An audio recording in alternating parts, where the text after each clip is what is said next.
Wow, Vianse binigyan ulit ng mga sponsor. Dr. Lab nakipagnegosasyon.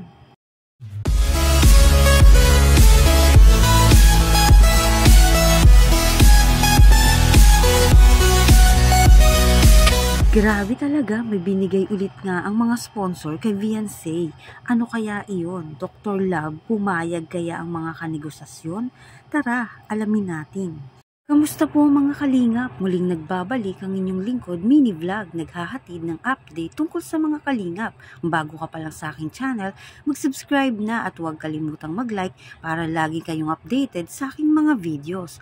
Maaring tapusin po muna natin ang video bago po tayo magkomento.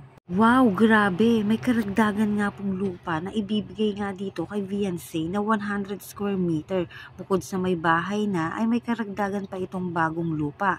Bali, ang kabuuang lupa na nga nito ni Vianse ay 300 square meter na nagkakahalaga nga ang karagdagang lupa na 100 square meter ng 200,000. At posibleng madagdagan pa yon ng 50 square meter. Yung bibilhing lupa ay yung sa likod po ng bahay, katabing lupa nila Vianse. Kaya aabot na nga ng 300 square meter at posible pang umabot iyon ng 350 square meter. Depende pa nga po yun sa pag-uusap nila Dr. Lab at ng mga sponsor. Si Dr. Lab nga po ang taga-negosasyon sa lupa nga po dito kina Vianse. Tara panoorin po natin ang video. Yung katabi ko mayroon pa bang mayari? Wala pa. Yung katabi ko wala pang mayari yun. So ganito, bibiling ko yung isang lote.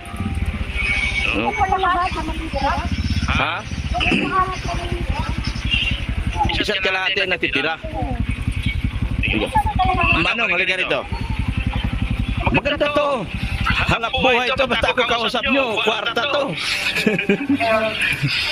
Yung katabi kong lote, ay, wala pala akong lote.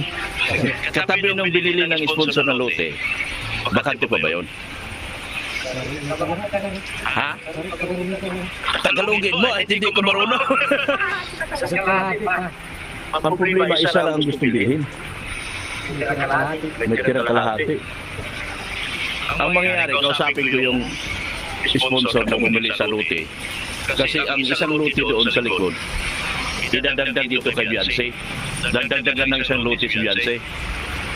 So kami, uusod ako. So magpanibago tayo ng deduction nito. Biling ko yung kalahati.